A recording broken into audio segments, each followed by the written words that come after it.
ഉൽപ്പത്തി 2-ാം അധ്യായം. ഇങ്ങനെ ആകാശവും ഭൂമിയും അവയിലുള്ള ചരാചരങ്ങളൊക്കെയും തികഞ്ഞു. താൻ ചെയ്ത പ്രവൃത്തി ഒക്കെയും ദൈവം തീർത്ത ശേഷം താൻ ചെയ്ത സകല പ്രവൃത്തിയിൽ നിന്നും 7-ാം ദിവസം നിവൃത്തനായി.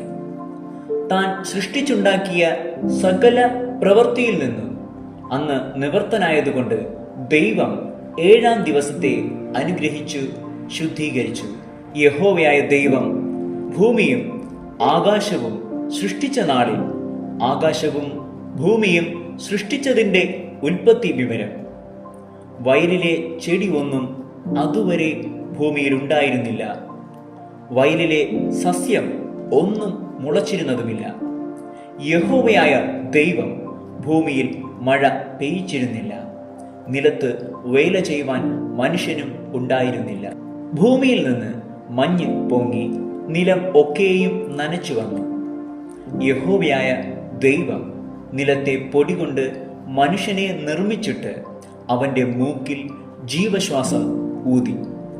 മനുഷ്യൻ ജീവനുള്ള ദേഹിയായി തീർന്നു. അനന്തരം യഹോവയായ ദൈവം കിഴക്ക് ഏദനിൽ ഒരു തോട്ടം ഉണ്ടാക്കി താൻ സൃഷ്ടിച്ച മനുഷ്യനെ അവിടെ ആക്കി. കാൺമാൻ ഭംഗിയുള്ളതും തിന്മാൻ നല്ല ഫലമുള്ളതുമായ ഓരോ വൃക്ഷങ്ങളും തോട്ടത്തിന്റെ നടുവിൽ ജീവവൃക്ഷവും നന്മ തിന്മകളെക്കുറിച്ചുള്ള അറിവിന്റെ വൃക്ഷവും യഹോവയായ ദൈവം നിലത്തുനിന്ന് മുളപ്പിച്ചു. തോട്ടം നനപ്പാൻ ഒരു നദി ഏദനിൽ നിന്ന് പുറപ്പെട്ടു. അത് അവിടെ നിന്ന് 4 ശാഖയായി പിരിഞ്ഞു. ഒന്നാമത്തേതിന് പീശോൻ എന്നു പേർ. അത് ഹവീല ദേശമൊക്കെയും ചുറ്റുന്നു. അവിടെ പൊന്നുണ്ട്. ആ ദേശത്തിലെ പൊന്ന് മേത്തരമാകുന്നു. അവിടെ ഗുൽഗുലുവും ഗോമേതകവും ഉണ്ട്. 2-ാം നദിക്ക് ഗീഹോൻ എന്ന് പേർ. അത് കൂശ് ദേശമൊക്കെയും ചുറ്റുന്നു. 3-ാം നദിക്ക് ഹിദക്കേൽ എന്നു പേർ. അത് അശൂരിന് കിഴക്കോട്ട് ഒഴുകുന്നു. 4-ാം നദി ഫ്രാത്ത് ആകുന്നു. യഹോവയായ ദൈവം മനുഷ്യനെ കൂട്ടിക്കൊണ്ടുപോയി ഏതിൽ തോട്ടത്തിൽ വേല ചെയ്യുവാനും അതിനെ കാപ്പാനും അവിടെയാക്കി.